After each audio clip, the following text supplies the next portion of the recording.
Hey Bible Builders, I'm Jeff, and today is going to be a great day.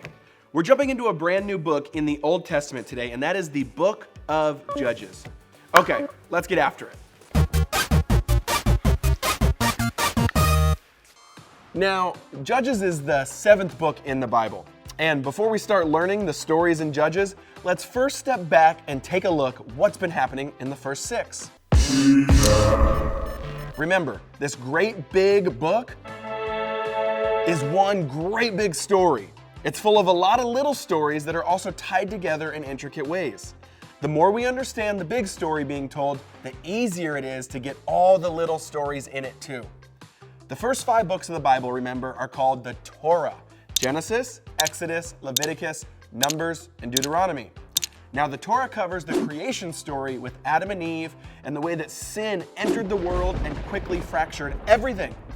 Then comes Abraham and his family, who are chosen to be the people God would use to bring his blessing and his goodness back into the world.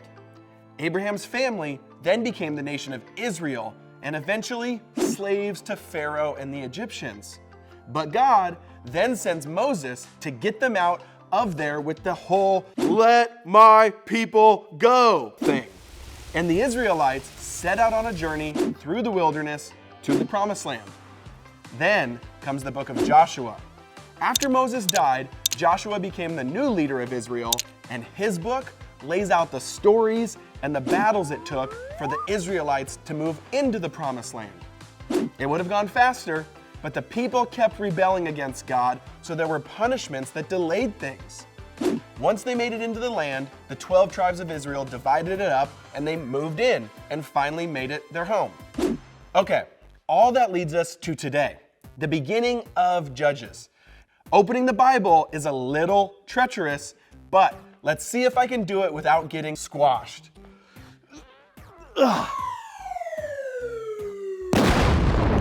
Much better. The first few chapters open up with the death of Joshua, and they signal a huge void in godly leadership. In other words, there was no one to take over Joshua's role as Israel's leader. I know, right? No one to remind the people to serve, to obey, and to follow Yahweh. No one to lead the nation and the people forward. And so, as we will see over the next 11 weeks, the Israelites quickly forgot Yahweh and all that He does for them, and they begin to do whatever they want. Now, show of hands, do you think it is going to go well for them? Think about your own life. If you could do whatever you wanted, stay up late, eat candy for every meal, would that go well for you? Of course not. It sounds fun, right? But you know you'd end up sick and unhappy. And basically, that's what's in store for the Israelites.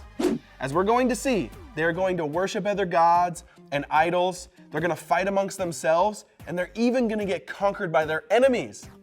Next time we're here, it's going to get a little bumpy. Okay, I hope that didn't all sound like a depressing spoiler, but it now brings us to the good part about this book, the part about God being loving and faithful to all His people in the middle of their sin and disobedience. One of the ways is by providing them with judges. When most of us think of judges, this is what we picture. Guilty! Now, the judges are men and women who carried God's presence and spirit and power with them in order to rescue the Israelites from their enemies. A better word to describe this might be a deliverer or a hero. They are different from a prophet because prophets repeat whatever God tells them to say. But a judge was a warrior whose job was to redeem Israel after they sinned a bunch and deliver them from their enemies. Prophets were about inspiration and judges were about redemption. Now, let's get to this week's build challenge. We want to see how you creatively build Israel losing their leader, Joshua.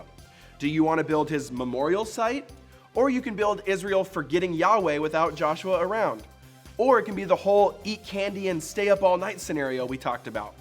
Whatever you build, remember how blessed we are to have people in our lives that point us to Jesus. Okay, that's it for now. See you next week. Opening the Bible is a little treacherous. Opening the Bible is a little treacherous. What am I doing again? Going back or forward?